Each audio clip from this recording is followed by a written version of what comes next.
These two tomato plants were planted on the exact same day. They received the same sunlight, the same amount of water, and they were grown in the same garden. So why does one plant look like it's ready to produce a bumper harvest, while the other looks like it's struggling just to survive? Look closely. This plant has darker green leaves, a thicker stem, more flowers, and noticeably stronger growth. Yet just a few feet away, the second plant is pale, weaker, and far less productive. Most gardeners would immediately assume the answer is fertilizer. But what if I told you the biggest difference has nothing to do with feeding the plant? What if the real secret is feeding the soil? Today, I'm going to show you a homemade soil tonic made from just 5 simple ingredients. But this isn't one of those miracle garden hacks that promise impossible results overnight. Instead, we're going to explore something much more powerful. We're going to talk about how healthy soil can transform the way your tomatoes grow.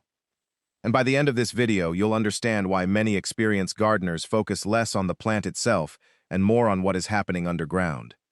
Because the real action isn't above the soil, it's beneath it. Let's be honest, most of us have done it. A tomato plant starts looking weak. The leaves begin turning yellow. Growth slows down.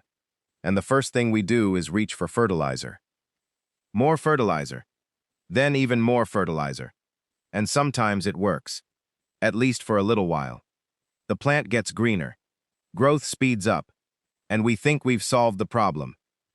But often we're treating the symptom rather than the cause. You see, plants don't live in isolation. Every healthy plant is connected to an entire underground ecosystem, and that ecosystem is working 24 hours a day.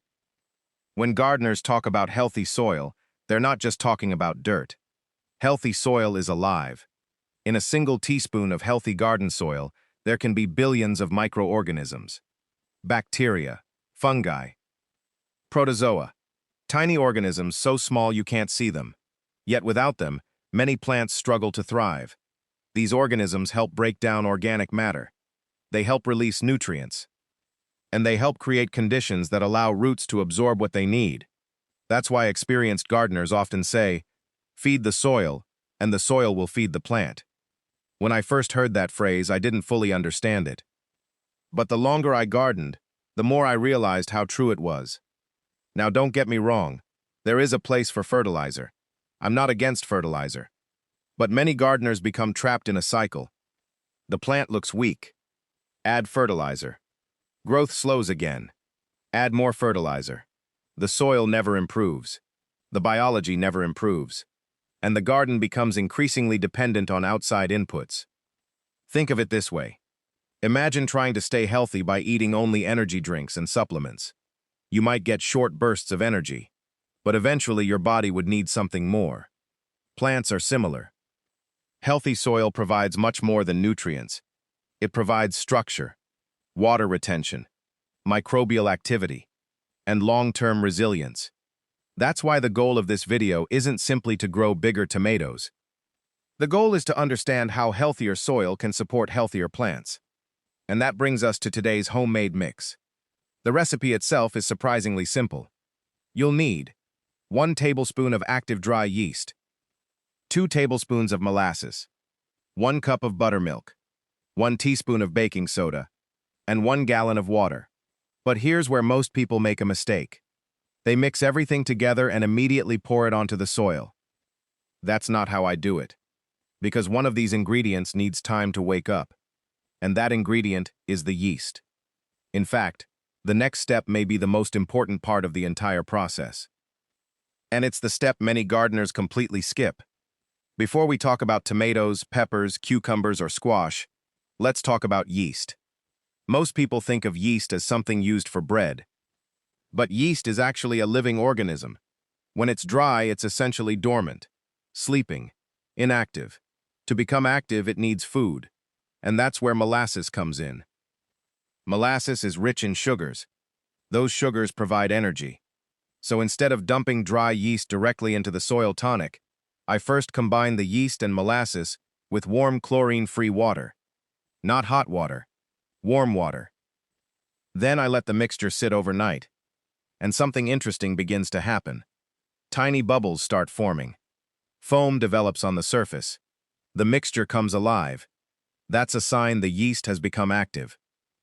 And instead of adding dormant yeast to the soil, you're introducing a much more active biological mixture. Now, does that mean you'll wake up to giant tomatoes the next morning? Of course not. Gardening doesn't work that way.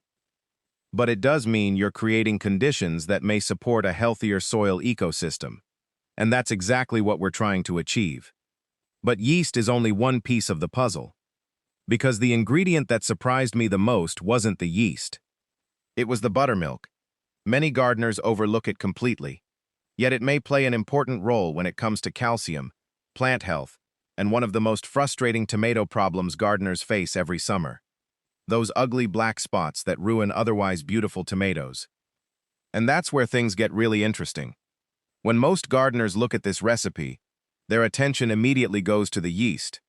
After all, yeast is alive. It's bubbling. It's active. It looks impressive, but the ingredient that may be doing more work than many people realize is actually the buttermilk. And to understand why, we need to talk about one of the most frustrating tomato problems in the world: blossom end rot. If you've grown tomatoes for any length of time, you've probably seen it. Your tomatoes start looking beautiful. They're growing well. Everything seems perfect. Then one day you notice something strange. The bottom of the fruit begins turning brown, then black. The affected area becomes sunken and leathery. And eventually that tomato becomes unusable.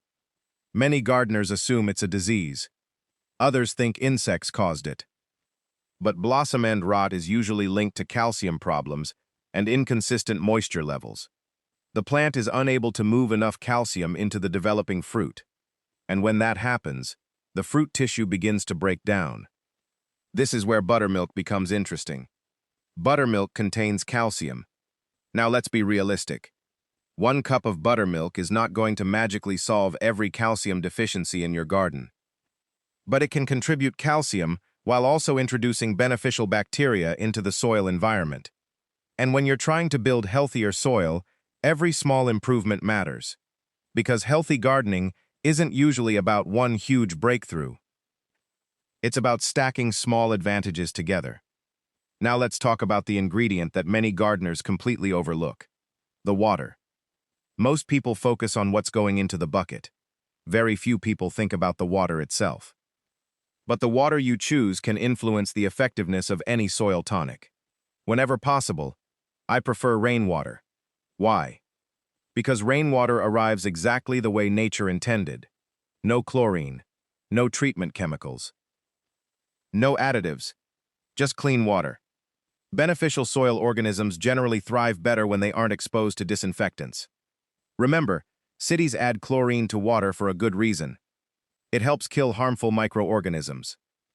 But if chlorine kills microorganisms in drinking water, what do you think it can do to some of the beneficial organisms we're trying to encourage in the soil? That's why many gardeners allow tap water to sit uncovered for 24 hours before using it.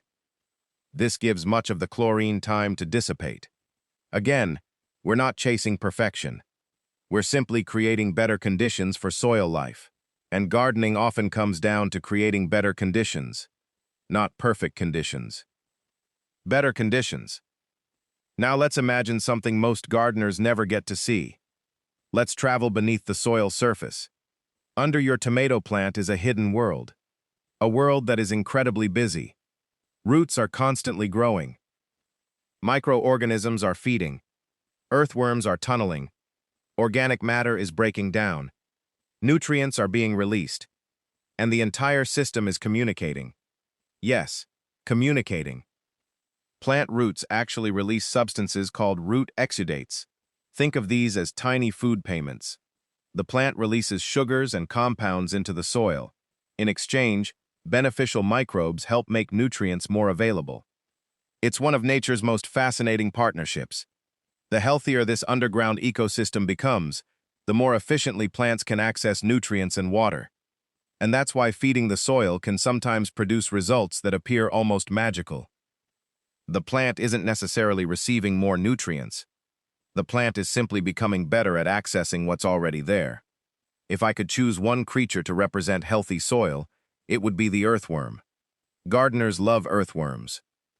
And for good reason. Earthworms are nature's soil engineers. As they move through the soil, they create channels.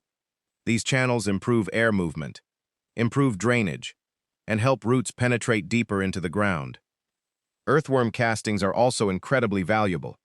They're rich in nutrients and beneficial microorganisms. Whenever I dig into a garden bed and find earthworms everywhere, I smile, because that's usually a sign that the soil ecosystem is functioning well.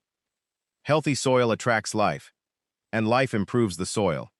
It's a positive cycle. By the way, if you're learning something useful so far, take a second to subscribe to Grow Food Smarter. My goal isn't just to show you what to do. It's to help you understand why things work. Because once you understand the principles behind gardening, you stop chasing shortcuts and start making smarter decisions in the garden. And that's exactly what this channel is all about. Now let's talk expectations. Because this is where many gardening videos become unrealistic. You apply a product today. Tomorrow the plants supposedly double in size. That's not how real gardening works. Healthy soil improvements take time. Week 1, you may not notice much. And that's completely normal. Most of the action is happening underground. The roots are responding. Microbial populations are adjusting. The soil ecosystem is changing. Week 2, some gardeners begin noticing greener foliage. Growth may become more vigorous. Week 3 and 4, stems often become stronger and thicker. Flower production may increase. Plants may appear healthier overall. And as the season continues, many gardeners report better fruit production and stronger plants. Not because the mixture is magic, but because healthier soil often supports healthier growth. But here's the question everyone wants answered. How does this compare with traditional fertilizer? If one plant receives this homemade soil tonic and another relies mostly on synthetic fertilizer, what differences might we see over time? And perhaps more importantly, can this same approach benefit peppers, cucumbers, squash, and other heavy-feeding crops? That's exactly what we're going to explore next. Now let's return to our 2 tomato plants. Remember, both plants started under similar conditions. Same garden, same sunlight, same weather, same watering schedule. But one plant received our homemade soil tonic every 2 to 3 weeks. The other plant was left to grow without it. Now before we go any further, let's be honest. No homemade mixture can overcome poor soil, lack of sunlight, severe nutrient deficiencies, or neglect. Gardening doesn't work that way. But when conditions are reasonably good, small improvements in soil health can create noticeable differences over time. And that's exactly what many gardeners observe. The first thing they often notice isn't bigger tomatoes. It's greener foliage. The leaves appear darker and healthier, because healthy roots are often better at accessing nutrients already present in the soil. Next comes stem development. A thicker stem may not sound exciting, but it's actually one of the best signs of a vigorous tomato plant. Think about it. That stem is responsible for supporting every leaf, flower, and tomato the plant produces. The stronger the foundation, the better the plant can support heavy fruit loads later in the season. Then comes flowering. And flowering is where things start getting exciting, because every flower has the potential to become a tomato. More healthy flowers often mean more opportunities for fruit production. One of the biggest mistakes gardeners make is assuming tomato advice only applies to tomatoes. Peppers are closely related. In fact, many of the same principles apply. Peppers also benefit from healthy root systems. They also need access to calcium. They also depend on healthy soil biology. Many gardeners report that peppers grown in biologically active soil develop stronger growth, healthier foliage, and improved productivity. Whether you're growing bell peppers, jalapenos, banana peppers, or sweet peppers, healthy soil remains one of the most important foundations for success. Now let's talk about cucumbers and squash. These plants are heavy feeders. They grow fast. They produce large leaves. And they require significant resources throughout the season. Healthy soil can be especially valuable for these crops because it helps improve nutrient cycling and moisture retention. If you've ever grown cucumbers during a hot summer, you know how quickly they can become stressed. Living soil acts like a sponge. Organic matter helps retain moisture. Microbial activity helps maintain soil structure. And healthier soil often helps plants handle stressful conditions more effectively. The same applies to squash and zucchini. These plants produce huge amounts of growth in a relatively short period of time. Anything that supports healthy roots and healthy soil can contribute to stronger performance. Now let's talk about something that doesn't get discussed often enough. Fertilizer dependency. Again, I want to be clear. I'm not anti-fertilizer. Fertilizers can be extremely useful tools. But problems begin when fertilizers become the only strategy. Imagine constantly withdrawing money from a bank account without making deposits. Eventually, the account becomes depleted. The same thing can happen with soil. When gardeners focus only on feeding plants while ignoring soil health, the biological community beneath the surface may decline over time. The soil structure can deteriorate. Organic matter can decrease, and the garden becomes increasingly dependent on outside inputs. Healthy soil works differently. Healthy soil becomes more productive over time. Each season adds organic matter. Each season supports microbial life. Each season strengthens the foundation. And that's one of the biggest advantages of soil-focused gardening. You're not just growing this year's crop, you're improving next year's garden as well. Now, before you rush outside and mix up a bucket, let's talk about some common mistakes. Mistake number 1, using hot water. Hot water can damage yeast. Always use warm water, not hot. Mistake number 2, skipping the overnight activation. Remember, the molasses feeds the yeast. Giving it time to activate helps create a more biologically active mixture. Mistake number 3, applying too often. More is not always better. Healthy gardening is about balance. Applying every 2 to 3 weeks is generally sufficient. Mistake number 4, expecting instant results. Soil improvement takes time. Patience is part of the process. Mistake number 5, ignoring the basics. No homemade soil tonic can replace good sunlight, proper watering, healthy soil, compost, and mulch. Those fundamentals will always matter. After years of gardening, I've learned something important. The healthiest gardens rarely depend on one miracle product. Instead, they rely on systems. Healthy soil, healthy roots, healthy biology, healthy watering habits, healthy gardening practices. Everything works together. That's why I find this homemade mixture so interesting. Not because it's magical, not because it's a miracle cure, but because it encourages us to think differently. Instead of asking, "What can I feed my plant?" we start asking, "How can I improve my soil?" And that question changes everything. Because once you begin focusing on soil health, your entire approach to gardening evolves. So let's go back to where we started. 2 tomato plants. Same sunlight, same watering, same garden. Yet one plant appears stronger, greener, and more productive. The difference wasn't luck. The difference wasn't a secret tomato variety. And it wasn't some expensive product from a garden center. The biggest difference was the attention given to the soil, because healthy soil creates healthy roots. Healthy roots create healthy plants, and healthy plants produce better harvests. It's really that simple. If you enjoyed this video and learned something new today, make sure you subscribe to Grow Food Smarter. Because on this channel, we're not just growing vegetables. We're learning how nature works. We're learning how to build healthier soil. And we're learning how to harvest more food using smarter gardening methods. Now, I'd love to hear from you. Have you ever tried feeding the soil instead of feeding the plant? Let me know in the comments below. And if you'd like to see a 30-day follow-up showing the actual results of this experiment, tell me that too. Thank you for watching. And until next time, keep growing food smarter.